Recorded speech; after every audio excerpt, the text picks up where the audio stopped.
Hello, and welcome to Season 3 of Trust and Trade, a podcast produced by the Antitrust Law Section of the American Bar Association. Trust and Trade is a podcast for seasoned practitioners interested in deep dives into the areas of competition, consumer protection, and privacy law, and casual listeners with a growing interest in these fields and concerned about their impact on their daily lives. Each episode is presented by one of the specialty committees within the section. This episode is produced and co-hosted by the Legislation Committee of the Antitrust Law Section. Today's episode, Lina Under Fire, takes a look at the heated turn in the relationship between the Federal Trade Commission and Congress, as witnessed this past July at an oversight hearing by the House Judiciary Committee. When 32-year-old Lina Khan was sworn in as chair of the Federal Trade Commission in 2021, she became the youngest person to lead the agency in its history. By statute, the FTC is led by 5 commissioners confirmed for 7-year terms, only 3 of whom may belong to the party in the White House. Historically, these spots have gone to practitioners well-traveled in antitrust and consumer protection circles, or veteran Hill staffers seeking a sinecure in what in years past has been one of the less prominent federal agencies. Lina came to power as part of the celebrated triumvirate of Tim Wu and Jonathan Cantor, outsiders to varying degrees and darlings of the progressive left, critical of settled approaches to antitrust, who promised a reinvigorated approach to enforcement and a return to their agency's original purpose and a more robust use of the full panoply of laws given to them by Congress. Lina rose to prominence as a law student with her groundbreaking Yale Law Journal article, Amazon's Antitrust Paradox, which challenged antitrust orthodoxy by forcefully arguing that the traditional economic assumptions built into settled antitrust law were wrong and led to less competitive markets. Lina's nomination by President Biden received support from both sides of the aisle. Prominent Republican members of Congress, many of whom were themselves critical of big tech, praised her scrutiny of their business practices. Senator Ted Cruz said that he looked forward to working with her. Senator Roger Wicker praised her for being willing to rein in big tech. In all, 21 Republican senators joined Democrats in voting for her confirmation as a commissioner. But once Lina was named chair and settled into the helm of the agency, and as the scope of her enforcement agenda moved beyond big tech bogeymen, support for her direction began to break along party lines, as was evident in a contentious oversight hearing by the House Judiciary Committee in July of 2023. What was said, how Lina responded, and what this might mean for the Commission going forward are the subject of today's episode. Joining me today as my co-host is Greg Forch, Assistant General Counsel for Nestlé Health Science US and Vice Chair of the Legislation Committee. Welcome, Greg. Thank you so much, Anant. I really appreciate it. I'm very excited today to welcome 3 distinguished folks in their fields. Today we're going to have John Villafranco, Nina Frant, and Katie McInnis. I'm going to give a brief bio of each of them, and John is going to moderate a discussion with both of them. John Villafranco is a partner with Kelly Dry and an authority on consumer protection law. He's been instrumental in promoting the growth of consumer protection in the section, and his section resume is long. And then Katie McInnis serves as the Chief Democratic Counsel for the Subcommittee on the Administrative State and Regulatory Reform and Antitrust of the U.S. House Committee on the Judiciary. And last but not least, Nina Frant is the Vice President of Consumer Policy at the U.S. Chamber of Commerce. Before joining the Chamber, Nina was an attorney advisor to former Commissioner Christine Wilson at the Federal Trade Commission. She had the privilege of serving at the Commission under Chairman Khan, Acting Chair Slaughter, and former Chairman Simons. Well, thank you, Greg, and thank you, Anant. I really appreciate it. I'm so happy to be here today, and really pleased to be able to ask some questions of Nina and Katie. This is a fascinating time, I think, to be an FTC practitioner. We're seeing all kinds of new things out of the FTC, and in particular out of the Bureau of Consumer Protection. And I've got some questions, so we're going to jump right in, and we'll ask some questions of Nina and Katie. And so I want to start. I think that those of us who follow the Commission were very, very interested in Chair Khan's appearance before the House Judiciary Committee earlier this summer. I think it was a much anticipated moment. During her testimony, she was asked, why are you losing so much, and are you losing on purpose? So this raises the question, Chair Khan, are you losing on purpose? Which I thought was a really provocative question. And I'm curious what the two of you think. Bringing cases that you expect to lose. Could you repeat? Are you bringing cases that you expect to lose? Absolutely not. Well, John, Greg, Anant, thank you so much for having us here today. This is an especially timely discussion to have, as you mentioned, our recent hearing with FTC Chair Khan. I hear this pushback on Chair Khan's leadership of the commission often. I think it's a very tough assertion to deal with because, one, Chair Khan was put into her position by President Biden precisely because there has been a unhelpful many-decade precedent of courts finding that either competition has to be decided by a consumer welfare standard, or that the FTC's powers, as they've interpreted it for many years, are not exactly what they thought they were.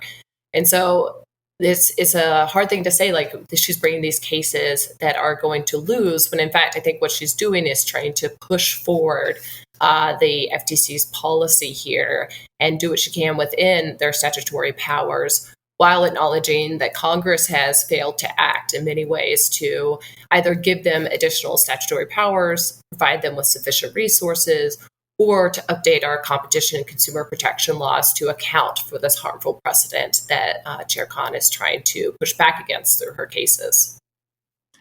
Well, Nina, let me ask you, though. Do you think it's possible to push the boundaries of the law and lose cases in order to achieve goals and reveal problems in the marketplace? Is she succeeding with this strategy? So I'm going to focus on the consumer protection side of things. And I want to echo Katie's thanks for having me here today. This is going to be a fun conversation. I'm looking forward to the dialogue. I get nervous of a strategy of losing because when you lose a case, it sets a new ceiling for what the agency needs to prove in terms of facts and new strategies for winning in future cases. And so it is a very risky proposition to go forward with cases that may be rejected by the courts, because you may be saddling yourself with bad case law, bad outcomes for the agency. I do agree with Katie that she's in a tough position. She has a goal of reforming settled approaches to antitrust law, and that comes with risk. And you're only going to do that through risky cases. On the consumer protection side of the House, I think that traditional boundary pushing is built into UDAP in the idea that UDAP needs to modernize through its application to new sales strategies, new technologies. And so the FTC is very used to pushing boundaries around UDAP to think through what a future privacy harm might be, or what a future marketing practice might be. And Nina, for our listeners who may not be familiar with that acronym, can you just say what UDAP refers to? Sure. It's unfair and deceptive acts and practices. And I apologize for my Washingtonese, and I often speak in acronyms, so please stop me every time I do it. But along that line, the FTC regularly tries to think about what could be a future unfair practice, what could be a deceptive practice. And you see action in Chair Khan's FTC where they're modernizing the applications of UDAP. They're very focused on dark patterns and pushing the boundaries of what are clear and conspicuous disclosures, but that's building on existing case law around net impression, or the .com disclosures, and FTC treatise on how to properly provide background information about your products in the online ecosystem. You're seeing them work on what they call purchased likes in the social media space, but that builds on FTC cases around infomercials or claims made through endorsements. So I do see on the consumer protection side, it's sort of a natural fit to push the boundaries. And you can think about one of the recent FTC data privacy cases in Kachava, which the agency brought in the summer of 2022, and it's in a motion to dismiss fight right now. That that they lost an initial motion to dismiss, but the court vindicated that the disclosure of private information could be an unfair practice. You're seeing the FTC think about how to use the constrained but flexible Section 5, which is shorthand for unfair and deceptive acts and practices, to tackle emerging privacy concerns. So those losses are not necessarily wins, but they are helping the agency redefine potentially harmful practices. Yeah, but Nina, when you lose, it seems to me that you create a risk of losing funding as well. And midway through the hearing, it was reported that the House Appropriations Committee had voted to cut the commission's budget by 25%, a quarter. And according to Representative Klein, the vote was a consequence of the FTC's misguided enforcement and quote, disdain of Congress. I mean, if the budget proposal survives, that would mean massive layoffs and gutted programs at the commission. I mean, I'm curious what you and Katie think about that threat. I mean, how serious is it, and is it justified? Yeah, so although I'm speaking to my personal capacity here, obviously I work for Congress and I'm closely following how our discussions within House Oversight and House Judiciary are affecting the discussions in House Appropriations, what ultimately will happen on the floor. It's been very tough this Congress to predict what we will do as far as passing any spending bills or any bills in general, due to the fact that the House Freedom Caucus has held our legislative calendar in hostage multiple times. And we definitely expect a similar kind of fight this fall with every spending bill, much less the one that you mentioned that was voted out of House Appropriations on the 13th last month. That said, I would say that these efforts should be taken seriously. You mentioned how the FTC's funding is being closely reviewed. They also adopted an amendment that limits how much of any funding goes to the Bureau of Competition, which obviously will undermine or affect however the FTC moves forward with its many cases that it's working to bring. And in addition, we've seen similar sort of pushback against the Department of Justice and some other agencies across the board for their progressive actions under the Biden administration. So I would take this seriously. That said, how the fight will go on the floor and whether these spending bills will ever make it over to the Senate, given in part because they are below the debt limit agreement forged between McCarthy and Biden, all unclear, but watch the space for this fall because I'm sure there'll be fireworks and lots of action, even if the outcome of a floor vote is uncertain at this time. Nina, let me turn to you on another issue, if I may. I mean, you were attorney advisor to Commissioner Wilson, who was very outspoken throughout Chair Khan's tenure, and made a pretty significant issue out of the concern over ethical concerns, I should say. And before the committee actually delved into the FTC's record back in July at the hearing, members were all over Chair Khan about ethical concerns. And the first thing that they raised was the chair's refusal to recuse herself from matters involving companies and practices that she had criticized in the past. Representative Hageman asked why the chair had not recused herself from the Amazon matter after an FTC ethics official recommended that she do so. And the chair explained that the recommendation had left the decision to her. And since the law did not require recusal, she decided that it was not necessary. Did she give you different advice than what was orally than was in the written memoranda? Yes or no? Congressman, as was noted in the written memoranda, there was no ethics violation created by my participating in the matter. But you didn't follow the DAO's advice, did you? You could have recused at any time, couldn't you? I followed the determination that there was no ethics violation. You could have recused at any time, couldn't you? There was no violation under the ethics laws. And I'm wondering, Nina, from your perspective, how significant is this issue, and does it have the potential to undermine the chair's tenure in the next couple of months? I would say that it is a significant issue. I don't know that the recusal question will be Chair Khan's legacy, but I do think that it's something that the business community, industry, consumer groups are tracking and following closely. What I'd say about why it matters is the FTC can play multiple roles in the same proceeding. It can be the investigator, the prosecutor, the judge, the jury at various points in time. And this consolidation of power with few internal checks and balances is why recusal decisions at the FTC are particularly important. Trust in the integrity of the FTC's decision-making is paramount to the market accepting the agency's rulemaking proposals, enforcement choices, business guidance, the standards that they're setting for the US economy, and the support from industry of those decisions only succeeds if honest businesses can trust the agency's actions are free from bias or prejudice against specific individuals, entities. And why I think the recusal question has bubbled up and has remained a focus is that Chair Khan broke with some long-standing but informal agency norms. She declined to follow the recommendation of the agency's designated ethics official. As you mentioned, John, it was left to her to whether or not she could recuse, but the recommendation was that there might be some impartiality concerns and that recusal would be clean.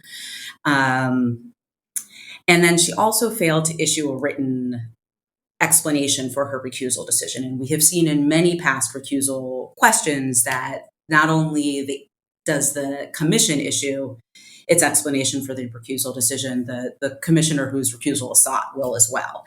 And when discussing her recusal decision at oversight hearings, Chair Khan focused on financial conflicts or personal ties that are the basis for recusal under federal ethics laws, but didn't necessarily discuss prejudgment or appearance of bias concerns. And so that has raised questions for folks. There's a vacuum of information. There's some lack of transparency. And what I would say from an industry perspective is that when you're in the privileged position of senior government service, you're expected to own the decisions that you make, and it is imperative to be transparent and forthcoming about those decisions. And my sense is the lack of transparency around Khan's recusal decision is allowing for some of the swirl and giving the substantial power that the agency has, as I mentioned before, prosecutor, judge, jury. Recusal questions are a way to both tear down the integrity of the agency and build it up. And I think that's why it continues to be focused on by members of Congress, by industry, by consumer groups. I think one clear reason why this issue continues to be brought up and continues to be brought up by a large range of stakeholders, as Nina mentioned, is because industry is very, very much interested in doing what they can to undermine Chair Khan's leadership in this area. We mentioned or hinted at earlier in the opening that Chair Khan is not a petitioner, right? Nor are her other two commissioners at this time, Rebecca Slaughter and Albert Bedoya. And in the past, petitioners have been part of the commissioner makeup at the Federal Trade Commission. I think this one makes it easier for Chair Khan to assert that she has no monetary or personal reasons to recuse herself, right? She has no past history of taking cases on behalf of any clients, et cetera. She has been most primarily someone who has been brought in for her leadership in legal thought rather than her leadership in case law, right? And so her law review article, her work on the House Judiciary Committee, her work for Commissioner Chopra, all this work was about looking at the law and seeing where we can take it, thanks to our new digital state of play. But she does not have any monetary or personal ties that would constitute a per se ethics violation. But much hay has been made about this. One, because she is very well known and has had New York Times articles written about her thoughts around Amazon and big tech before she ever even got close to being nominated for her current position. And two, the noisy exit that Commissioner Wilson made earlier this year cited a lot of issues around Chair Khan's leadership as part of her reason to leave. And so there's been a lot of media about this, but as far as the actual ethics laws, there's not a lot of evidence that she should have recused herself. And I think that big tech has been doing a very good job of undermining the trust that both Nina and I think are very necessary for the FTC to uphold by alleging these claims. Let me interrupt you and give Nina a chance to respond in a couple of sentences. I mean, Katie makes the point that businesses, big tech, are undermining the chair's agenda here, and Nina, you're obviously with the chamber, and I imagine the chamber has a different perspective on that. Yeah, my understanding is that Chair Khan is the first known FTC official to not recuse following a designated ethics official's recommendation to step down from a case. And that has rung, that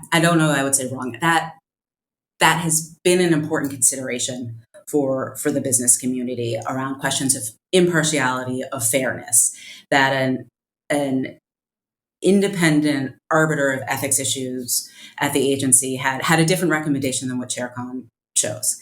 And Chair Khan did not produce a written explanation for her recusal decision. And again, silence creates an opportunity for people to fill in the blanks. And there were small things that Chair Khan could have done to build trust in the decision that she made. And so it may be that I hear the arguments that big tech is trying to undermine Chair Khan. I don't know that the chair did herself any favors by not producing a written explanation for her recusal, and by not following ethics official advice. Well, what she did do was she defended the integrity of the ethics official and other FTC staffers. And at that point in the hearing, it seemed that the personal slights really subsided quite a bit. Putting aside any policy differences, in one word, how would you characterize her performance on the hot seat that day? And I guess I'll just start it off by saying I thought she was impressive. That would be my one word. How about the two of you? I would say stoic. As you mentioned, many of the members of the majority were intense in their questioning of Chair Khan and had a lot of personal concerns about her. And throughout it, I think she answered them very well and focused on the issues at hand rather than sort of getting into the mud pit to fight along with them. I'd say knowledgeable. And I'm not good at one-word answers, so I'm going to explain my knowledgeable. But there's no doubt she is an expert on antitrust law, and she knows the law backwards and forwards, and that came through in her presentation. But she also demonstrated a real deep knowledge of what was happening at the FTC and was able to speak to a whole variety of great FTC staff work that was happening at the agency, from consumer education and outreach to the most complex of legal cases. And so I just found her knowledgeable on that day. That is not to say that behind the scenes there are not concerns about transparency, but she was. I agree with you, John. She was impressive. We also saw at the hearing there was quite a lot of discussion about the chair's treatment of FTC staff, and I should say that one thing that was, Greg, left off of your bio was that you are a former FTC staff attorney as well. At the hearing, Representative Klein bemoaned the resignations of Commissioner Phillips and Wilson, and also reports that dispirited FTC staffers had departed in droves, including a reported 71 senior attorneys leaving in 2021 and 2022. Representative Fry also raised the annual Federal Employee Viewpoint Survey, which found that the percent of FTC employees who strongly agreed that senior leaders, quote, maintain high standards of honesty and integrity had dropped from 57% in 2020 to 22% in 2022. Members wanted to know at the hearing what the chair was doing to improve morale. She admitted to management mistakes early in her tenure, which I thought was an honest answer. And I'm curious what each of you believe were her biggest management mistakes, and have they been adequately corrected? Can I go last? Because I was just there during her sort of like her entry into the agency and her ascension in terms of her leadership.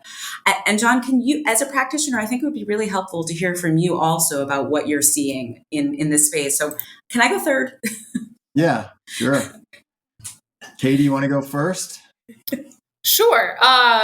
So I know I keep coming back to big tech here, but a lot of those exits from the FTC were exits of employees going to a big tech firm, many of which went to Amazon, right? And so we have seen that we've seen big tech here lobbying Congress effectively, pushing back on the FTC's leadership here with recusal claims, both in court and in public and in media. And even though those claims have been rebutted, they're still mounting them. And now they're also looking at these employee satisfaction numbers to further justify some claims of mismanagement at the Federal Trade Commission. I don't think there's a lot we can say about the morale numbers. They're there. They are a sizable dip from previous years.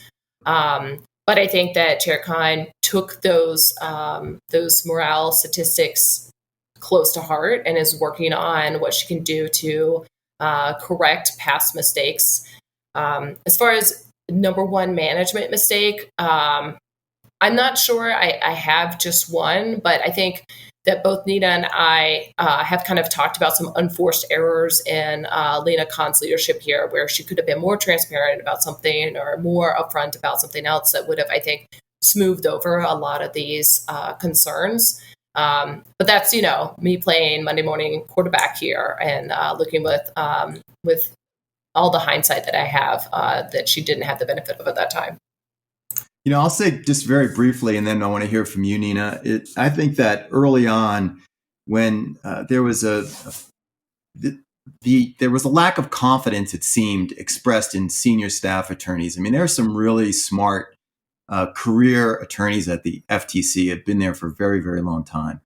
And historically, they've interacted with the business community and the legal community to a significant extent. And that includes participating in podcasts like this with the ABA or speaking on panels. And when the chair first arrived, there was, for reasons that seemed somewhat disingenuous at the time, staff was directed not to participate in that way anymore. And it seemed like there was a lack of confidence that was being expressed in senior staff attorneys. There was a concern that had been stated, maybe that some of those attorneys might be looking for future employment in outside law firms or in companies. And it seemed like there was a tightening of a circle around the chair's office. And to me, that was the most significant mistake that occurred in those early days. And I do think that has been mostly corrected. And so that's a very good thing. But Nina, how about you? Yeah, John, I'll tie onto that, and then I'll share my answer to the question. But around that engagement with the business community industry, that's a vital role for the FTC in terms of its consumer and business education. And it serves more, it helps to bring industry along to foster the most consumer protective and consumer forward practices. And it does more than just have a conversation between business and industry. It really shapes practices. And so it was a loss in terms of the FTC having an opportunity to have a voice about how businesses were going to engage in consumer-oriented business decisions. So I agree. I am glad that the business perspective is that has mostly been rectified and that there's a more robust sharing of information and perspective from the FTC these days. I want to start answering the question by focusing, and John, you mentioned this, just about the talent that is at the FTC. I think what's just important as somebody that got to see it both at commission level and briefly at a staff level is just how committed and talented and intelligent and creative and kind folks at the FTC are, and how seriously they take their jobs and how successful that they want to be, and how mission driven they are for the American consumer. And so when staff talks and you hear about a morale drop, that should be concerning for everybody, because these folks come to work every day to make life better for American consumers.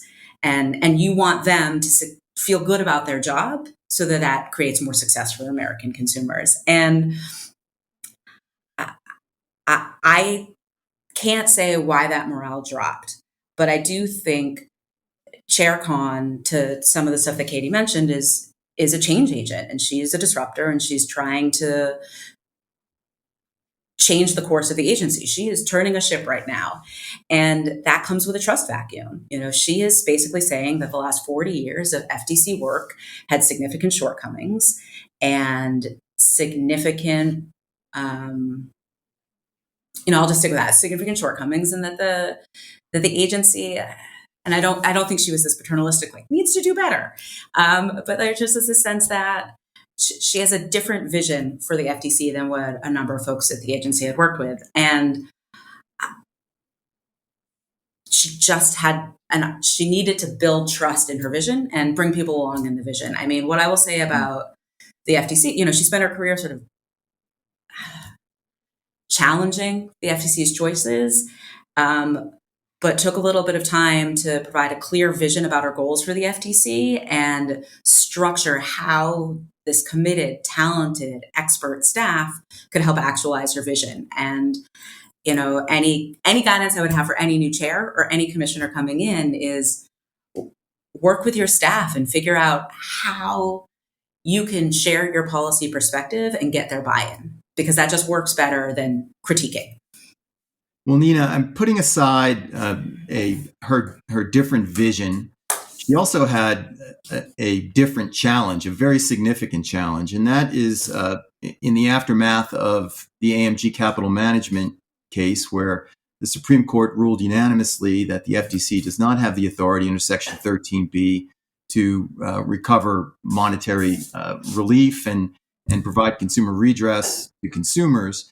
The agency really had to step back and had to focus on how they might accomplish that mission, which they take very, very seriously and for good reason, of redressing consumer injury.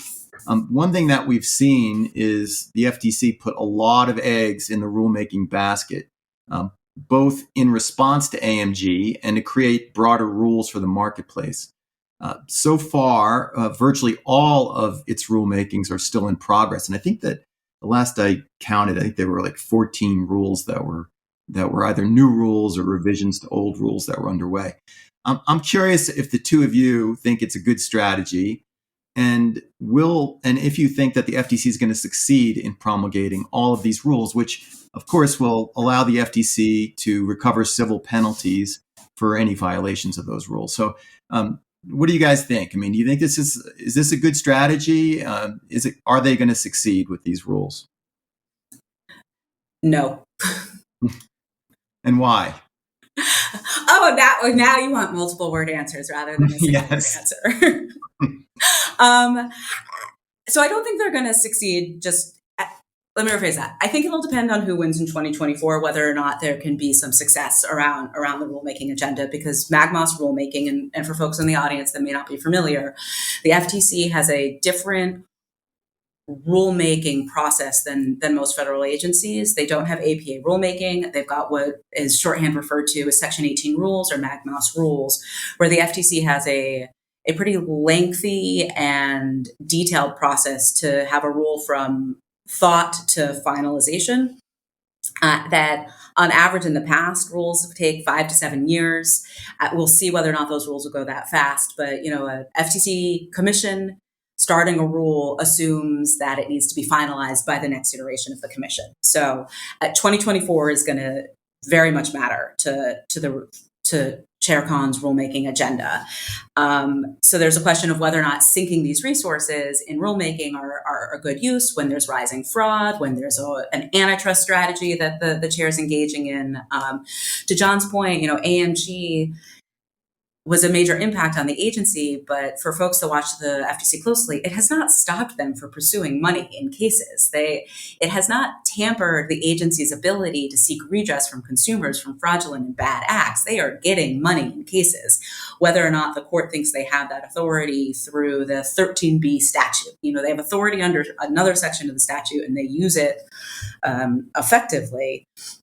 And And so there's just that question of if it's the right use of resources. My sense is that a lot of these rules aren't going to come to formation. That's not to say that Chair Khan's not going to codify or create opportunities for her visions for rules in a go-forward basis. One of the things that I want to point out is the agency's been really strategic in how it's using settlements to get through an expansion of the applications of FTC rules. And I'm not passing judgment either way on this, of how people feel about it. But I just want to sort of point out there's a couple of settlements where the FTC has pushed a rulemaking agenda in unique ways that I just want to point out to the audience. So one is a recent case about a month ago against the Celsius Network, where the complaint included a GLB pretexting count. So Graham-Leach-Bliley is a statute that requires entities to safeguard personal information about their clients in a financial space. And pretexting traditionally had focused on folks sort of impersonating police officers or impersonating a client to get bank account information from financial entities to then steal account money. And why I bring this up is under the GLB Act, the only way you can get civil penalties is under this pretexting provision. The FTC in its settlement put in a pretexting count tied to sort of general misreps, tricked people into providing their account login information, and that resulted in a violation of the GLB pretexting provisions. That they did that with a company that's defunct, went out of business, had other UDAPs that solidly fit with those practices. And so there wasn't sort of a need for the entity to push back. They took a similar move in the MoviePass case. And full disclosure, my commissioner was there during that case and voted for the settlement, but Commissioner Phillips voted against it because in that MoviePass case, again, another defunct company, they sort of, what Commissioner Phillips categorized it as pushed the understanding of ROSCA, and they challenged deception around material terms rather than material terms related to subscription services. And for folks in the audience, before Anant comes in, ROSCA is a rule around online subscription services and sets out what companies have to do if you're going to offer a recurring subscription. And so they sort of challenged the deception around the offering of the product, not around the subscription services terms. And we saw that carry forward into a couple of additional cases and to recent rulemakings around what folks in the industry refer to as the negative option marketing rule. And so you're seeing Chair Khan think about how to expand the application of rules, not just through rulemaking, but through settlements in a way that'll have a more lasting impression. So that was a very long answer, John, to whether or not the rulemaking agenda, when I started with one word, no. No, I'm glad you raised MoviePass. That's one of my favorite dissents. I think that one was Commissioner Phillips' dissent. And in it, I recall that he said something like, I don't agree that our loss of authority under one statute somehow creates authority elsewhere. And I think that was a pretty solid point by Noah. Katie, what do you think about the rulemaking agenda at this point in time? Well, I largely agree with Nina's take. The pitfalls of MAGMOS rulemaking are well documented, as she laid out. Definitely such a longer timeline for the FTC is highly problematic, not only because of the change in administration, as Nina mentioned, but also because regular consumers don't know about MAGMOS rulemaking. So they may hear or see a news story about the FTC's decision to look at commercial surveillance or click to cancel under the negative option, and maybe waiting for that to come to fruition and frustrated that there's nothing that they can do about it in the near term. So largely agree with Nina, but that said, I think that Chair Khan is trying to leverage a highly under-resourced and rather small agency when you compare it to its counterparts in other countries to do the most possible for consumers here. And even if they may not all be successful, they definitely are something that I think a lot of consumers need and desire, even if they are not really sure what the Federal Trade Commission is as well. They shouldn't in some cases. And John, can I, because I think the other thing about this rulemaking agenda that's important to tie back to some of your early questions is I do think that it's impacting oversight concerns from the Republican side of especially the House. There, as part of the House Appropriations budget that passed, it was not just a slashing of the budget. There were riders in there, not just directing how money could be used in the Bureau of Competition, but also limitations in terms of use of money around a number of the rules that are active right now in front of the FTC. So you are seeing in a split Congress folks very concerned about the FTC's rulemaking agenda. And to the point you raised earlier, John, that really could have funding repercussions, and that there's that cost benefit analysis around the agency's survival that I think is important to think about when we think about rules. I take Nina's point well here to point out the writers, but this is sort of a larger House Republican strategy that is not confined to the Federal Trade Commission. For instance, there's also a rider in one of the spending bills that touches the USDA, preventing them from executing final rules.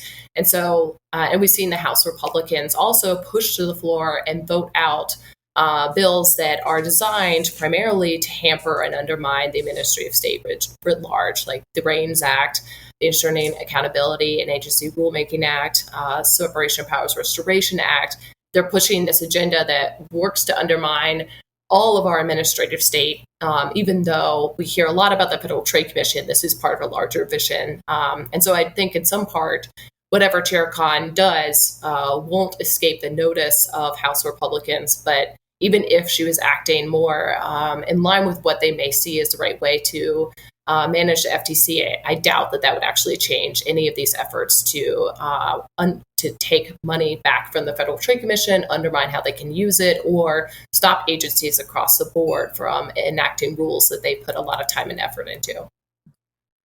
Okay, thank you, Katie. And let's wrap up with a couple of questions. I want to borrow from one of my favorite podcasts, which is Honestly by Barry Weiss. She does a lightning round at the end. And I want to ask each of you a couple of questions and limit your answers to just 2 to 3 words, if you would, and for each of them. And I'll alternate between the two of you, so that's fair. It makes it a little bit more fair.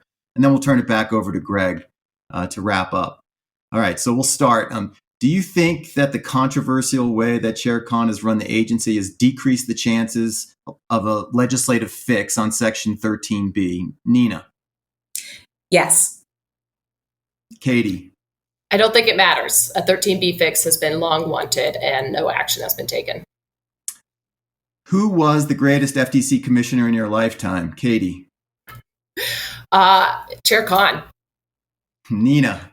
I should probably recuse myself from this question because I can't be objective and I'm clearly influenced by a personal relationship. So I'm going to say Commissioner Wilson. Well, I won't answer the question, but I will say that Christine and I were associates together back at Collier Shannon a long, long time ago, and she is definitely a favorite of mine as well. Who is the greatest director of the Bureau of Consumer Protection in your professional career? Nina? So again, I'm partial here, but I'm going to say Howard Beals. I had the privilege of learning from him. He is an economist by training, not necessarily a lawyer. Best lawyer I've ever worked with.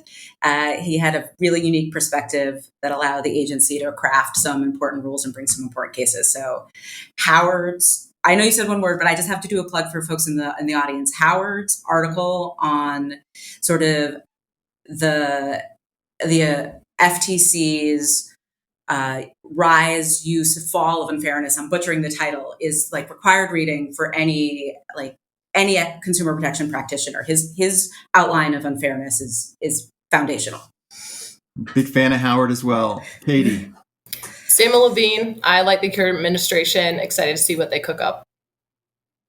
And I'll say that Sam has been doing, I think, a very solid job. I mean, we've had a number of matters before Sam, and I think he's very fair and he's very interested in hearing from the parties.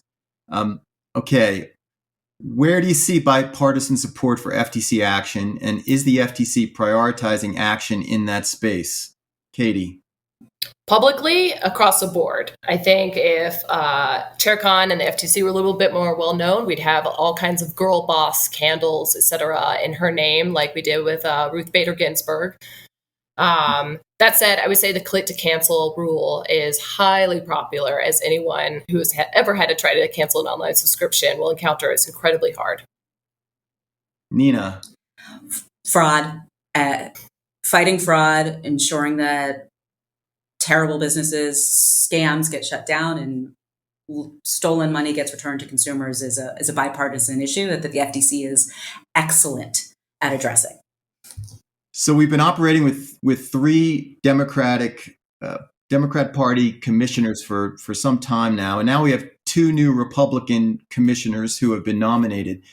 Do you think that the addition of those two Republican commissioners will change the way the FTC operates? Katie. Absolutely. I think that all the commissions, especially FCC, which also has a huge consumer protection remit here, need a full slate of commissioners. I also think that having more practitioners as commissioners would be very helpful. And having these dissents from Republican commissioners, I think, would help illustrate the full range of issues on some different cases being brought by the chair. Nina. Agree that a full slate of FTC commissioners is the best thing for the market, for industry, for consumers. I don't know that it's going to change the way that the FTC operates. The FTC has always been a strong chairman model. It's driven by the head of the agency. Chair Khan knows what she wants to do. She is steadfast in her approach and uncompromising in her agenda. Okay, last question, then I'm going to turn it back to Greg. What are we going to see first, federal privacy legislation or an FTC privacy rule? Katie. I guess the rule, but I wouldn't take either bet. We've been asking for a federal privacy bill for ages. No action's happening. The states are moving in their absence. I also have a non-answer answer. I think a CFPB privacy rule. I think what they're doing under the FCRA and data brokers, that they may be first. Well, thank you all. This has been a fascinating discussion to listen to. John, thank you for sharing your second favorite podcast after Trust and Trade. And Greg, I think the issue that we've really been talking about is like when you put a disruptor in charge of a major federal agency, what does it look like? And do you want it to look like this? There were a couple of things that also jumped out at me as we were talking. It has felt like some of the criticisms of Chair Khan have been unusually personal. And what has struck me is that she has never responded in kind, but she is always, we saw it even in the hearing, and it has helped take some of the temperature down. And I just think that despite questions about her age and experience, I think she's always comported herself well in that aspect of leadership. And another thing that jumped out at me as Katie and Nina were talking about the swirl of criticism. And there's definitely an aspect in DC of concerted campaigns. We have companies that don't like a particular way that agencies are approaching things, and they say things in their own voice.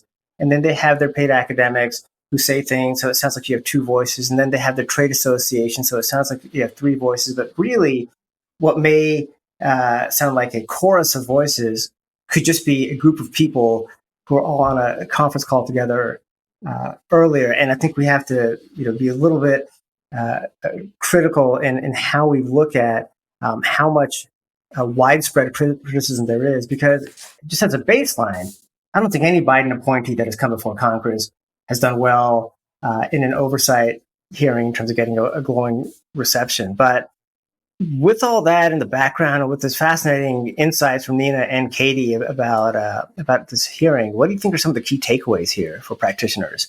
Yeah, there's many. I'll try to limit it to three, or I actually came up with a fourth after we talked earlier. But I think the three main ones I wanted to talk very briefly about is this concept of losing versus winning. I think we've learned from today's conversation, and if you're an observer of the FTC, that winning isn't everything. And I'm a former FTC staff attorney, assistant director, and also counsel to David Vladeck, who I would say is my favorite consumer protection director, because I worked with him so closely over the years. But I think it's never been, this isn't something new at the FTC. There isn't always, we have to win. They feel like there is a deterrent effect to the cases they bring, even if they lose. So I think that's a theme that's come out with Chairman Khan is she's not afraid to lose because it still has a deterrent effect. And the question is, do you think it has a deterrent effect? The additional benefit of bringing these cases may have a deterrent effect. Another issue, of course, is the takeaway is the rulemaking issue.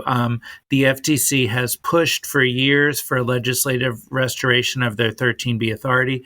John is an expert on this. If I ever need to know what's happening in that arena, I look to John's writings about it.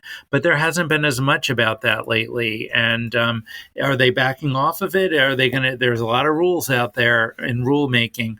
And as Katie and Nina both mentioned, it's an onerous process. And I know that from my time at the FTC to enact rules, let alone dozens of different rules that are very complex. So are we going to see a renewed push for legislative restoration of their 13B authority, or are they going to rest their laurels on rulemaking? Another issue is, of course, Amazon and that whole issue of ethics, a very momentous issue of the chairwoman, Khan, all of a sudden, for maybe the first known FTC official to not recuse following an agency ethics recommendation that she do so, and to not put anything in writing. We've seen this is an issue across the government, especially at the Supreme Court. No ethics rules that apply directly to the Supreme Court, and all of the pressure to follow ethics rules. That's becoming an increasingly big issue in the government. Will it become an issue at the FTC? And last but not least, this morale issue, the drop in morale at the FTC.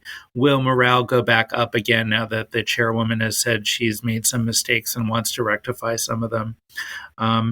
As I mentioned, I'm a former employee at the FTC, a staff lawyer, staff attorney, assistant director and counsel to the consumer protection director. I'm really interested in the morale at the FTC continuing and the reputation to be upheld there. And I don't want it to go back to the years of the 1970s when the FTC had a poor reputation and was known as the national nanny. Is that going to be where the FTC is heading, or is it going to go back up in reputation again? It's a difficult period now, and I don't like to see that as a former FTC employee. So I think those are some of the big takeaways that I take from today's conversations, and just generally being an observer of what's going on at the FTC these days. Well, thank you, Greg, John, Katie, Nina, for this rousing recap of the critical reception that Lina Khan received at the House Judiciary Committee and what it might mean for the commission going forward. To our listeners, be sure to subscribe on your podcast platform of choice, and we'll see you next time on Trust and Trade.